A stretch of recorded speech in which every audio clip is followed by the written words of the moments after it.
Hello, welcome to my talk on ASGS, Building a Storm Surge Forecasting System that Saves Lives. This is a talk that I am actually re-recording that I gave at the Perl Conference 2024 so that we can supply it on YouTube. This is based on a paper that I wrote with my co-author and collaborator Jason G. Fleming, PhD. We've been working on ADCIRC and ADCIRC related automation for over 20 years. So what we do is we have a forecasting system that delivers storm surge information to emergency managers during hurricanes and tropical storms. Much like weather forecasts are produced, we are producing the results that emergency managers need in a timely fashion to make critical decisions during a real-time event. Our guiding principle is that our results absolutely, positively have to be there overnight. And by overnight, we mean within a couple of hours of the issuing of a storm track or advisory from the National Hurricane Center. Failure is not an option for what we do because lives and property are at risk.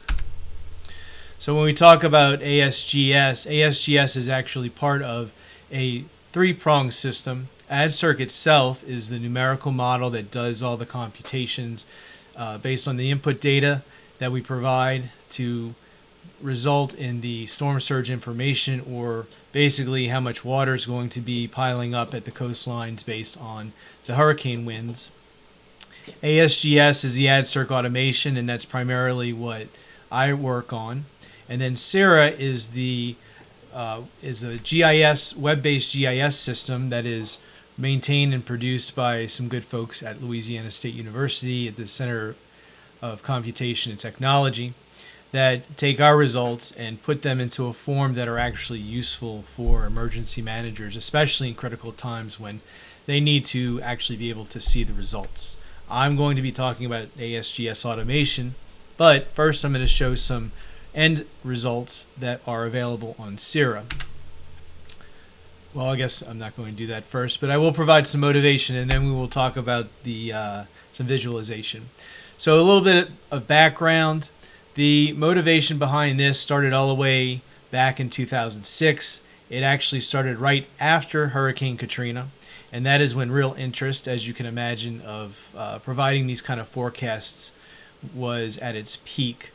In New Orleans, there are three canals: the 17th Street Canal, the Orleans Avenue Canal, and the London Avenue Canal. And all of these serve to empty rainwater that accumulates in the New Orleans area into Lake Pontchartrain. Well, during Katrina, the storm surge pushed water up against the south shore and the north shore of the lake, but it prevented any water going out of the city. As a result, water accumulated in these canals, and the failure of the 17th Street Canal, one of the vertical walls, tipped over due to the hydrostatic pressure exceeding its not its designed capacity, but the capacity in reality based on how it was constructed, which was poorly. In any case, the Army Corps of Engineers contacted LSU and CCT in particular and wanted to be able to get timely results based on projected hurricane paths of the storm surge so that they could determine whether or not they actually had to close some physical gates that they had now in place at the mouths of these canals. So we worked on a project. Just providentially, I was there after having worked at the Naval Research Laboratory for several years and having worked with ADCIRC. I was there and was one of the main contributors to the ADCIRC automation portion of it. And a lot of the automation that was required to run these ADCIRC models, to gather results and then visualize them, were based on Bash and Perl scripts. So that was the very beginning, I guess, of the ADCIRC Surge Guidance System, which is ASGS. Additional motivation for me: I grew up in this area, and these arrows, I won't go into detail how they are significant to me, but they're all significant to me in one way or another. And so it was a very motivating for me to be able to use my interest with Perl and Bash and the high performance computing to benefit the area in some way.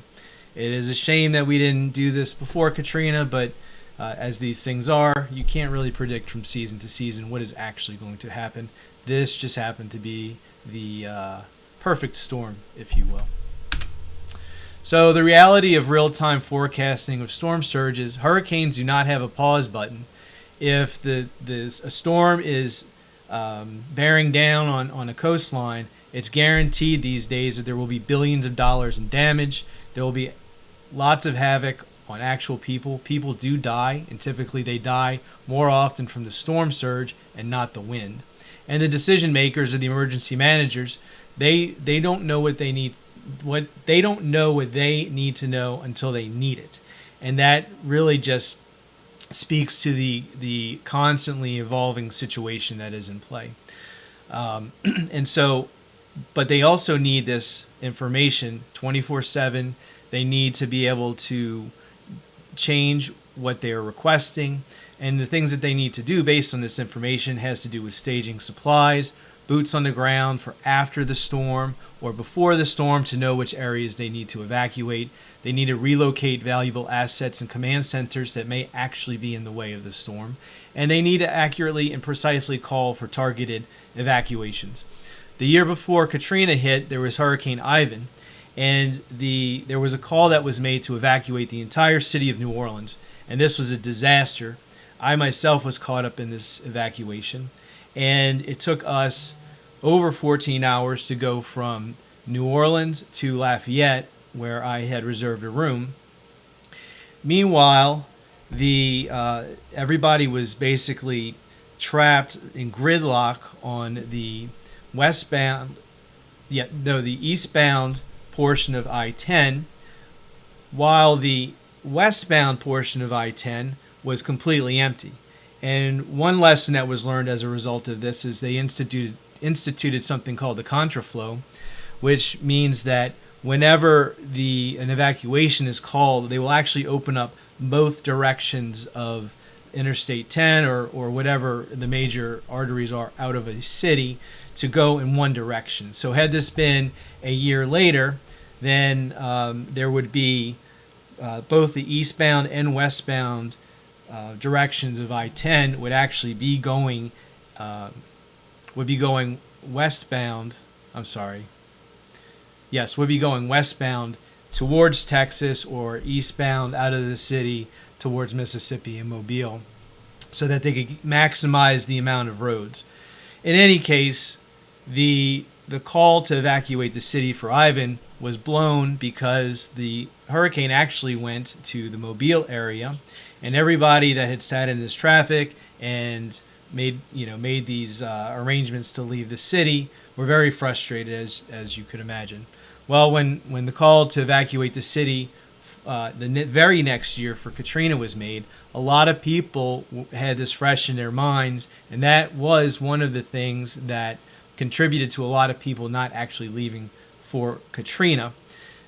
But when there's precise information about what areas actually need to evacuate, and a lot of the areas that need to evacuate, they don't need to evacuate because of the wind, they need to evacuate because of the storm surge. This information allows emergency managers to on a block by block basis, say who needs to leave and who can stay.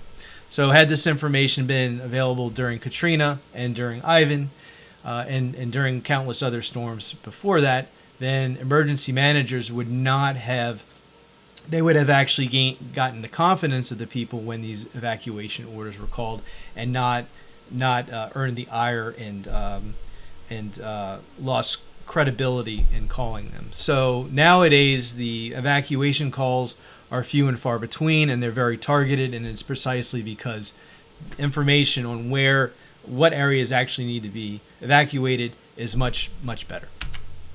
So there's a website called CIRA.coastalrisk.live, And SIRA is a group that is out of LSU that takes the information that we provide and displays them in a very nice GIS format or website. And there is a login, but there are publicly viewable pages where you can see actual data. You can also go back without having to log in and see different storms and the storm surge that is associated with them based on what the tracks that the storms actually took. And these are called hindcasts. So the hindcast models are run using ADCIRC. The data is provided to SIRA, and then they show where the greatest areas of storm surge were. And in this case, this is a storm that many people are familiar with, Hurricane Sandy, which hit the New York and Manhattan area pretty squarely in 2012. And you can see the red on the map is showing storm surge in excess of 16 feet.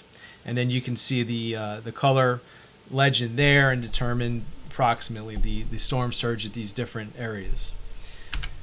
This is Hurricane Harvey. Hurricane Harvey was primarily a rainfall event that affected Houston, and it hung around the Houston area for many days. And over 22 trillion gallons of water were dumped on the city. And as you can see, storm surge was not a concern along the Houston coast, Galveston, or any of those areas nearby. However, storm surge was present to some minor degree around the Lafayette area. So in this case, it was not a surge event, but a rain event. Winds were not even that bad. I happened to be living in Houston at the time of Hurricane Harvey, so I experienced this also firsthand, and can just say it was a torrential downpour for at least a week. And but yes, the storm surge really had no impact in this case. So the storms will vary from effect based on their characteristics. Hurricane Florence in 2018 hit the Delaware area, and as you can see, there's storm surge up around that area. I'm sorry, not Delaware, the northern South Carolina area. As you can see, storm surge was pretty significant in those areas, in excess of 10 feet.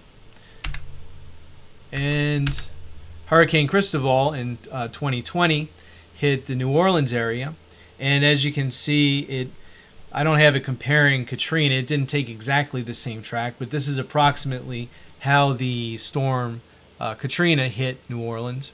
We don't have results for Katrina, otherwise I would be showing them.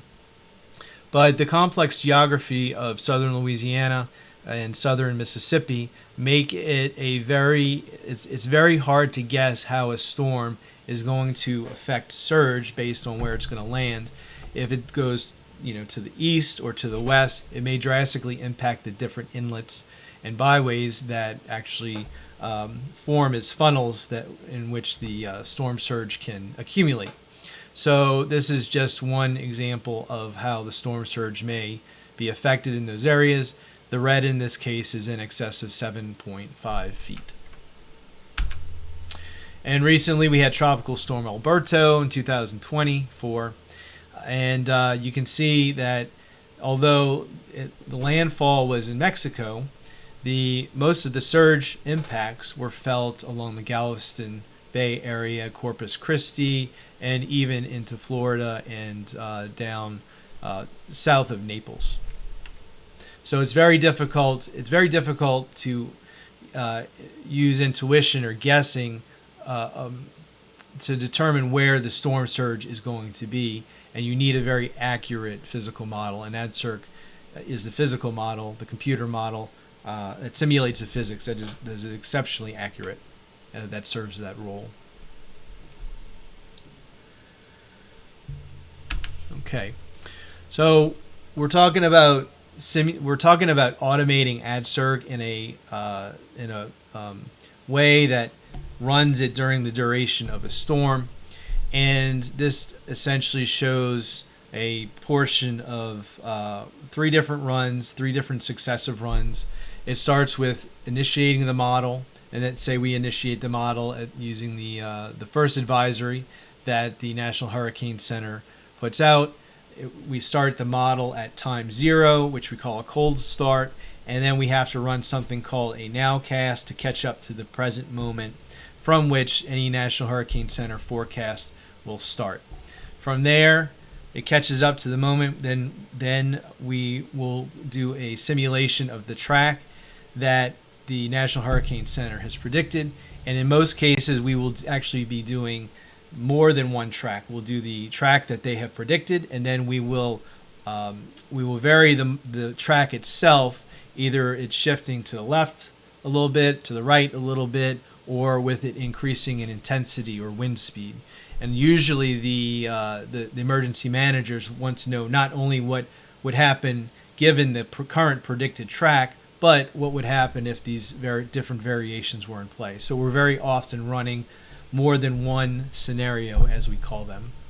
And so in this graphic, scenario advisory 2, in order to make it more efficient, we can checkpoint the code or save the state of the model, and then when the next advisory is issued, then we can do a small little nowcast to catch up to reality, to the where the storm has been since the last advisory, and then begin the process all over again.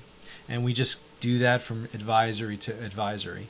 And Perl and Bash are actually what we use primarily to manage this successive running of the ADCIRC model. So a little bit about ADCIRC automation history. Most people, when they start using ADCIRC, they do some kind of automation because there's input files that need to be prepared. Usually you're running ADCIRC on a large supercomputer or Linux cluster because it's quite computationally intensive, and so there's steps where you have to prepare the input files for a parallel run or running over multiple CPUs. So in 2001, when I began working at the Naval Research Lab, I was, just like anybody else using ADCIRC, automating the whole process. And in my case, I was tasked with benchmarking the scaling of ADCIRC. In other words, how efficiently, how much faster could ADCIRC run as you added more CPUs. And so we weren't just looking at how much faster, but how efficiently was ADCIRC scaling based on the number of processors that you were adding. And that's sort of how you determine how many processors you want to throw at ADCIRC, is not only how fast it's going to make it, but how efficiently is the scale up. And I could probably give a whole other talk on scaling and benchmarking, but suffice it to say, a lot of my initial experience came out of doing this sort of thing.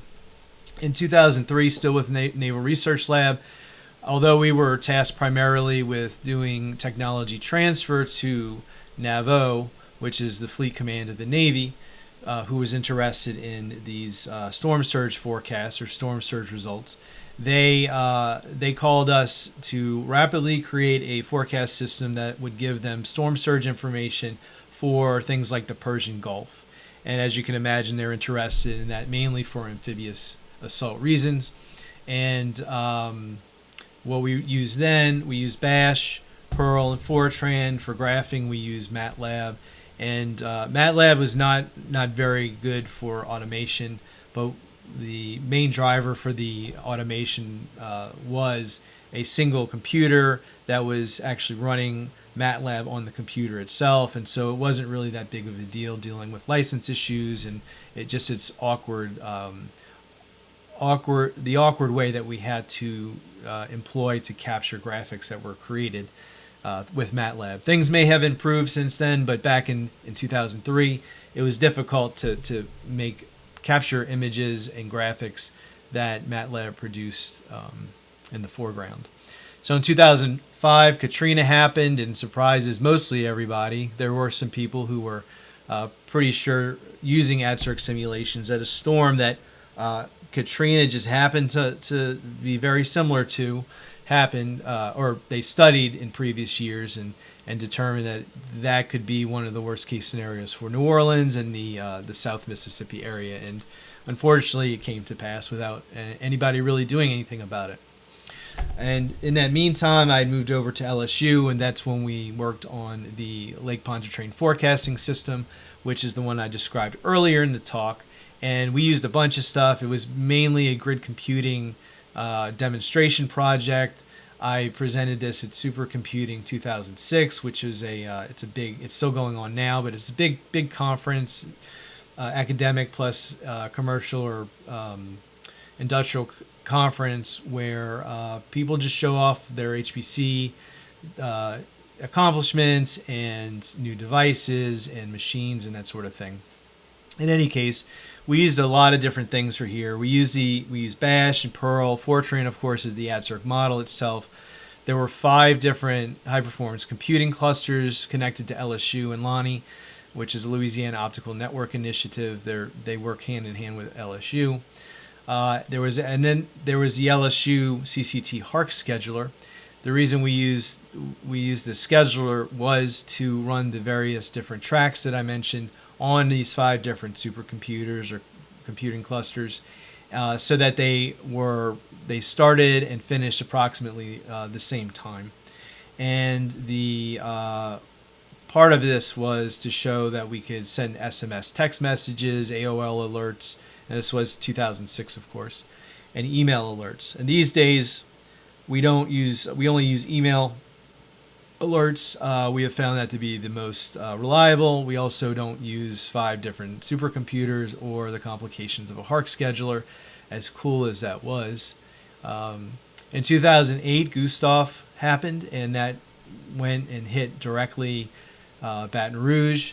At the time, I was not really doing anything with CCT or really ADCIRC for that matter, but some folks remembered the work that I had done a year or 2 before and asked me if I could help them basically run some forecasts for ADCIRC, and that's when I got hooked up with my collaborator.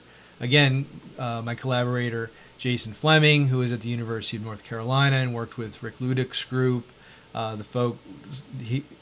He's the co-creator of ADCIRC, along with Johannes Westerink at Notre Dame. But we were working, LSU was collaborating with UNC at the time so that we could actually provide some information to Louisiana's emergency managers, to tell them what were the most vulnerable areas that were going to be impacted by Gustav. And essentially I ran these simulations on LSU's supercomputers or Lonnie supercomputers until the lights went out, literally. Lights went out all over Baton Rouge when the storm hit. I myself lost power for 8 days. I don't remember how long campus and Baton Rouge in general lost power, but it was between 6 and 8 days. So after that, in 2009, we more or less took that system, Jason and I, and working with Carola Kaiser at LSU, who was doing SIRA and still is maintaining and extending SIRA at the time. Started just preparing for any time a hurricane was going to be needed. In that time, I actually left LSU in pursuit of other career goals, but Jason and Carola continued to work and have been steadily working with that project since then.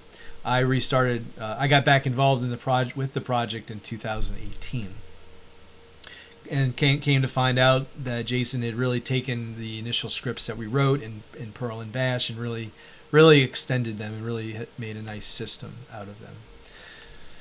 In that time, we still use Bash, Perl, and Fortran. We use multiple CPU or HPC machines, but not in a coordinated manner, mainly to do backup runs. For example, we'll run the same forecast both at LSU and Lonnie, which is in Baton Rouge, and also at the University of Texas's Supercomputing Center, TAC, which is in Austin, Texas.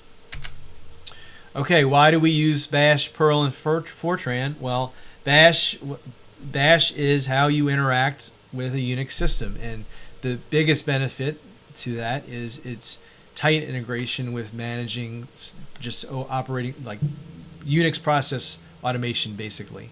So it's very easy to write a shell script that can run all of the different ADCIRC utilities that are needed to prepare a job for execute a parallel job for execution, to actually execute ADCIRC in parallel, and then to take care of the output files afterwards. Perl, of course, can do those things, but not as easily as Bash scripts. But we use Perl mainly for utilities that do things like text file munging. So there's a settings file called the fort.15 that needs to get updated every time there's a new hurricane advisory. We use basically have a fort.15 template that we update each time we run for a new hurricane advisory. We've got these Q scripts that we use to submit to these batch systems like Slurm that manage the jobs that on these large shared machines, much like in the mainframe days, I guess. And then we have Perl scripts that deal with the model input and output. For example, we have a Perl script that will monitor the National Hurricane Center feed when and kick things off whenever a new advisory is posted. And then it'll download the advisory, it will scrape the advisory for the necessary information that we need to then create input files that ADCIRC will use to determine what the hurricane force winds are going to be like. And then Fortran, and I'm going to go over other examples of how we use Perl shortly. But Fortran, it's what ADCIRC is written in and continues to be updated using. Domain scientists typically will focus on Fortran, and because they need it to do their science, and they don't want to worry about different languages. And in any case, Fortran is typically the language of choice, at least for oceanographers that do this sort of modeling. It's also typical in weather modeling, and so it's a wonderful language. It's exactly right for this sort of thing, and it's very well understood for specific tasks. And so we continue to use it. There's a lot of open source utilities that we also use within the system that are easy to build locally. And the big thing, what has come out of all of this, using Bash and Perl and Fortran and these small powerful utilities that are written in C, is that they create long living programs, they create long living systems. Things don't change every year. The compilers do not change every year.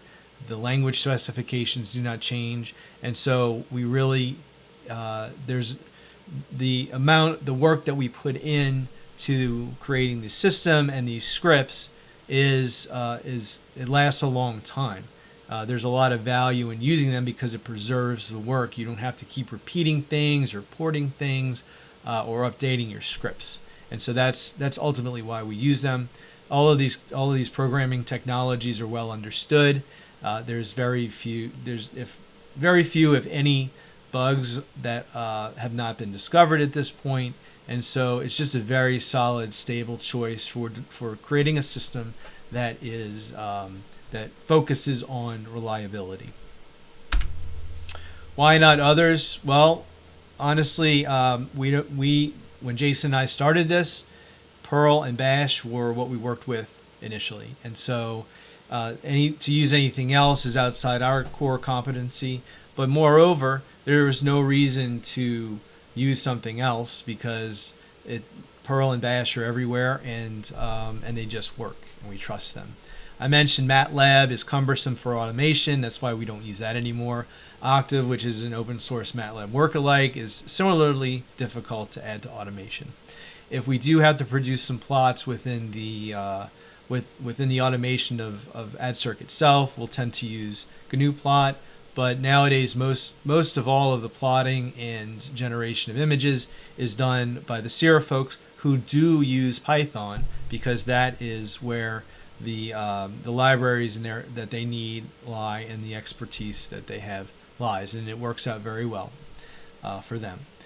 We did include Python at one point within our system, and it was just becoming too difficult to maintain the few scripts that we used, mainly because they were all written in Python 2.7, and it wasn't the Python code itself or the interpreter that was the problem. It was installing modules that were needed. They kept disappearing, and it was becoming a huge pain to keep maintaining that. So we just decided to rip all of the Python out, and so it's now just the Bash, Perl, and Fortran. So one neat thing that we have with Bash is we have the shell environment, and we started up as a shell, and it includes a lot of our own environmental variables, and it is essentially like starting a whole new shell that is focused primarily on this ASGS installation that we have. And inside of this ASGS installation, we build our own libraries that are needed to actually build ADCIRC. We build our own Perl using Perl Brew, and we modify within this the path variable, the LD library path, LD include path. Those are two important ones for building things, in particular ADCIRC. And we have our own that help manage the shell commands that we actually include within this shell environment. And this is what it looks like when you start it up. There's just some information that gets printed out, and there's a quick start of some commands.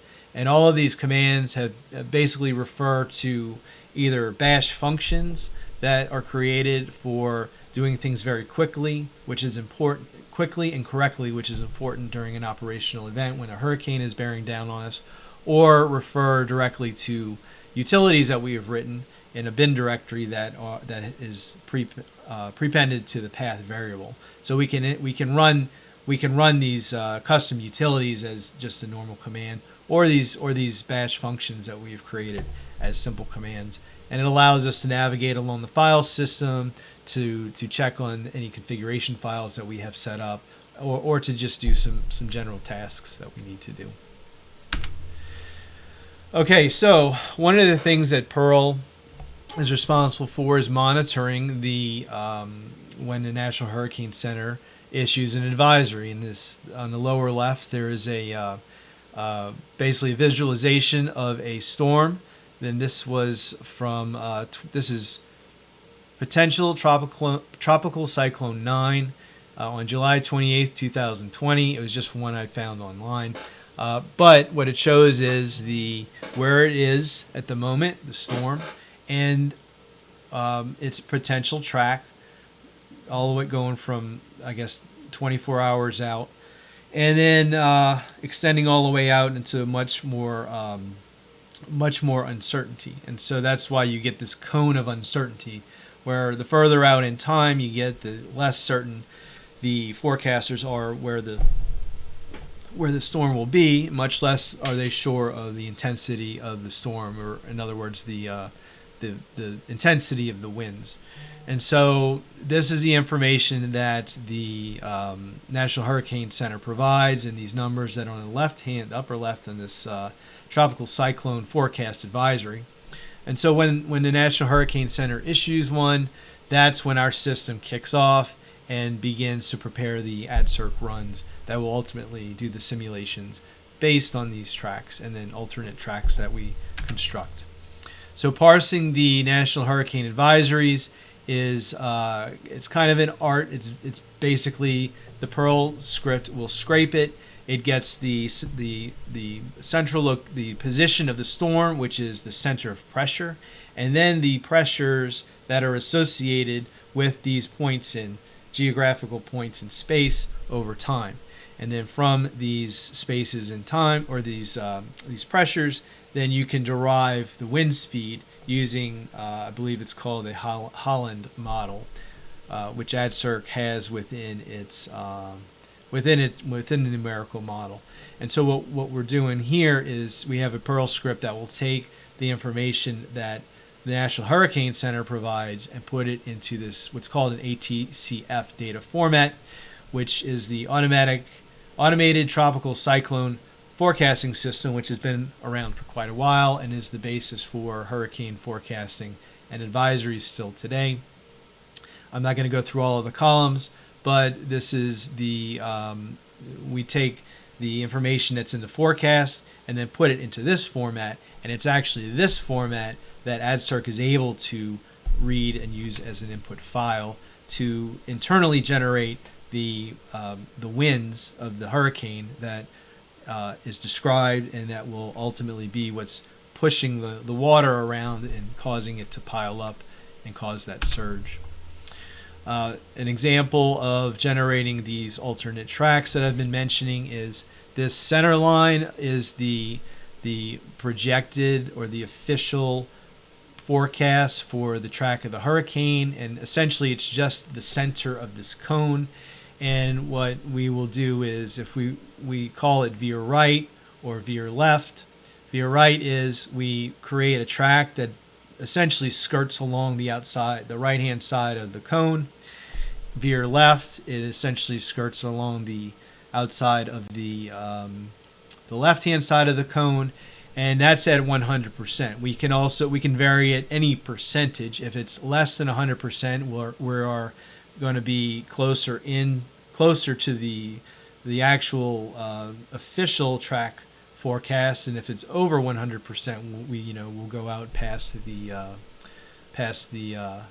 cone, the outskirts of the cone. But it's, essentially, or I guess presumably, we can generate any track that we wanted, because all we're doing is just defining different points, geographic points, latitude, longitude.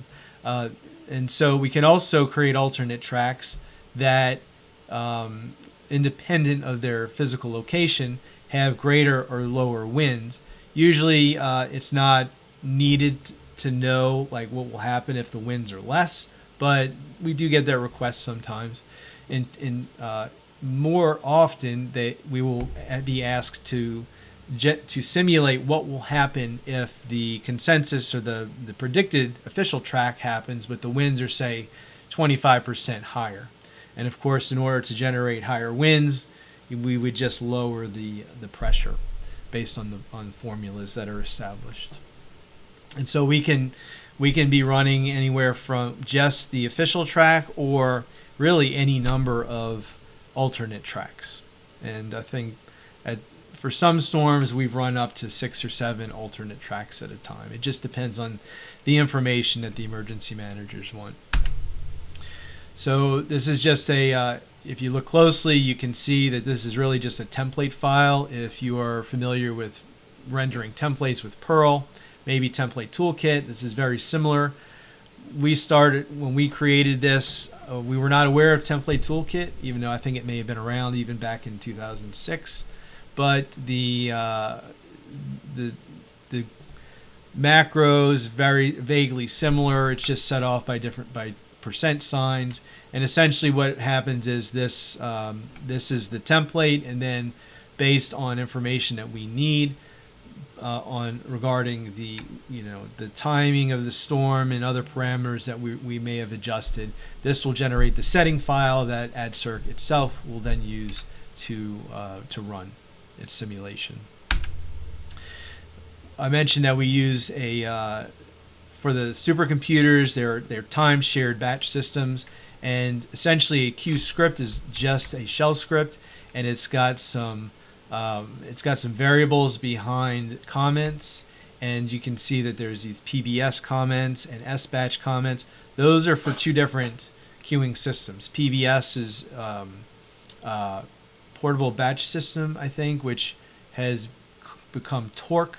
And I think maybe even the project is no longer either open source or maintained at all. But SBatch, that's for Slurm. Slurm is the default or the most common, I guess I should say de facto, queue system that is up nowadays. I believe IBM still has their proprietary batch system, which is called Load Leveler. We used to support that until we no longer were running on IBM-based machines. So, but again, it's presented simply as a template, and we can enter in all kinds of parameters. Mostly, they're for accounting, like how many service units do we have to continue to run. Basically, that's a budget, like a budget of hours that we may have on a particular supercomputer, and other things. So. And then one other thing that we use for Perl for static file validation. So ASGS, each forecast has an overall configuration file itself, and we're running 24/7. We're often up in the middle of the night checking the system, verifying that things are working. Sometimes we need to make adjustments. If the emergency managers want some different information, then we'll have to adjust that as well. And so we have a static file validator before we put these configuration files into production. And basically, it checks to make sure that in a rush or in a weary state, we didn't make a typo or enter in something that would cause problems. And so Perl is pretty critical to doing that type of static analysis. And this here is just it's essentially just a bash script, but it's how the configuration files are done within ASGS. So real-time personnel requirements. I mentioned that we use this ASGS shell. It's tailored for making things as easy and free of error as possible, particularly when an operator or somebody who's managing a run, and we have several of us that do this during a hurricane, we may be tired or weary or distracted or doing many other things. So reliability is everything, and reliability derives from people. So I mentioned we're on call 24/7, and if something breaks, we need to fix it. And oftentimes we're up just monitoring and checking on things. At this point, the system is pretty robust, and generally when something goes wrong, it's on an upstream system that we don't have control over. And so everything that we've done has is sort of directed to this empathy towards operators and people who use the system. And it helps that the developers for the system, which are primarily Jason and me, are also operators. So we know what it's like when things are frantic or we're tired, and we know what sort of commands and things that the ASGS shell and these different tools like the static configuration file validator will, the value it gives us during these times. So real-time operation requirements. We need software that works, and we need people who are willing to run the system. We have found that it doesn't matter how good the software is if you don't have the people who are willing to do it. And Jason and I and our team, the folks over at Sierra, we're all willing to do it. We're all willing to, during a storm, just stay up and monitor or make sure that the emergency managers get the information they need. If you don't have people like that, it doesn't matter how great your software is. You're not going to be able to deliver what these people need. This slide says the remainder of this talk is mostly about software. I've already talked about the software, so I think I just missed that point. But in any case, it's just as much, if not more, about the people who are running the software as it is about the software. Now, for real-time operational requirements, we need our software to have these characteristics. It needs to be reliable, flexible, portable, pluggable, scalable, configurable, relocatable, compatible, maintainable, field serviceable, replaceable, and enable operator efficiency. A lot of the systems, when we set them up, if sometimes we need to reinstall the system and it needs to be able to be done quickly and reliably, it's often the case that either the University of Texas or LSU or Lonnie will introduce a new machine. We need to be able to port ASGS and ADCIRC very quickly over to those systems so that we can take advantage of the best machines come hurricane season. And thankfully our software is, because of Perl and because of Bash and Fortran, the things that we've stuck to over the years, it is very easy to port systems over. And usually it has nothing to do with updating any scripts. Usually we just need to update the information about the system itself. A lot of that has to do with the batch queue system, and sometimes they introduce a new compiler, and that causes a little bit of work, but that has nothing to do with the Perl or the Bash or the Fortran. Well, I guess it has something to do with the Fortran, but it's more about handling the right options within the compiler itself.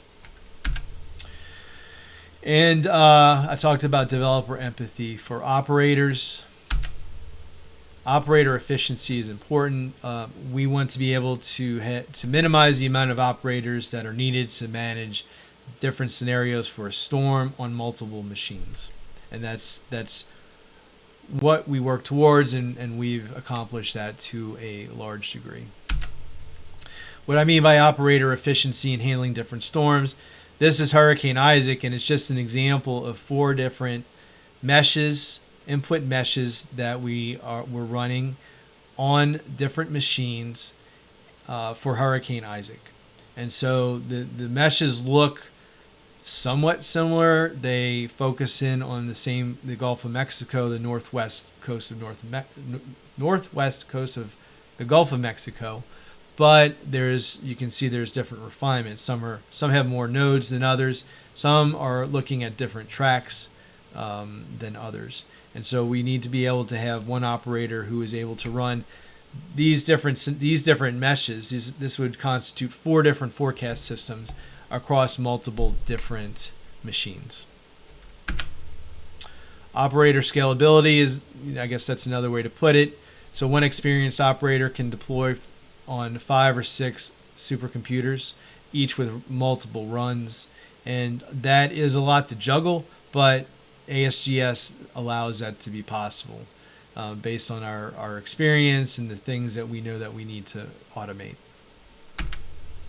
Supply creates demand a lot of times, and it looks like actually a train. This is 2008 when there was what you call a train of hurricanes coming towards the United States, and it appears that here in 2024 there's a similar train that is forming with Hurricane Perl, which has it. Although it's outside the Gulf of Mexico at the moment, it is bearing down on Mexico, and there's a system behind it, and potentially another system behind that.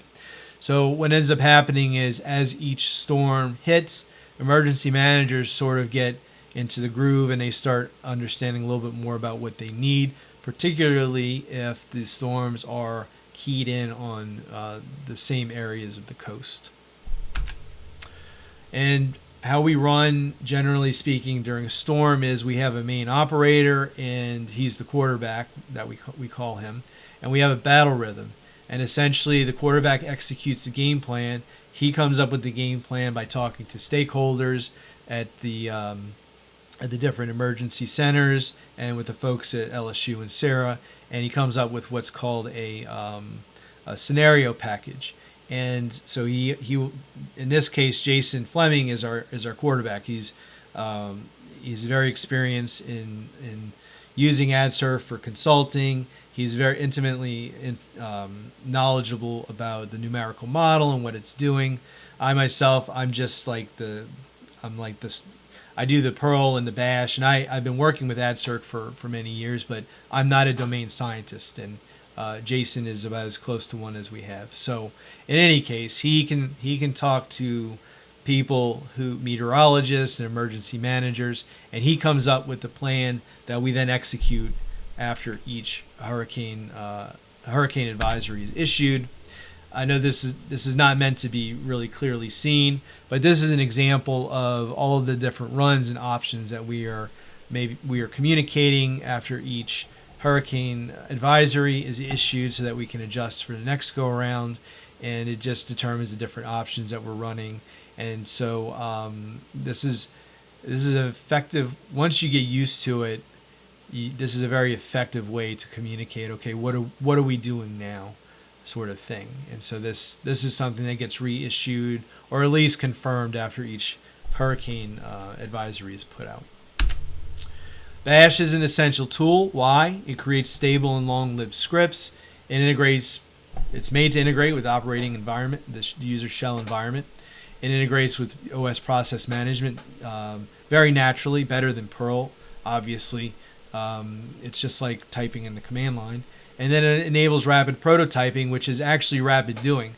A lot of the things that we have, we just needed something to do the job. We have never said, well, we're just going to rewrite that, because it worked. And frankly, we don't have time to go back and waste time with basically creating technical debt for ourselves. If we have something that works, we use it, and we will improve it over time, but we don't get hung up too much on worrying about doing it the correct way or in a way that it might be pleasing to other people in the future. We're focused on what works, what's reliable, and what we can understand and maintain even during a storm if we need to adjust it in some way. So iterative refactoring always does occur, and it allows for easy debugging.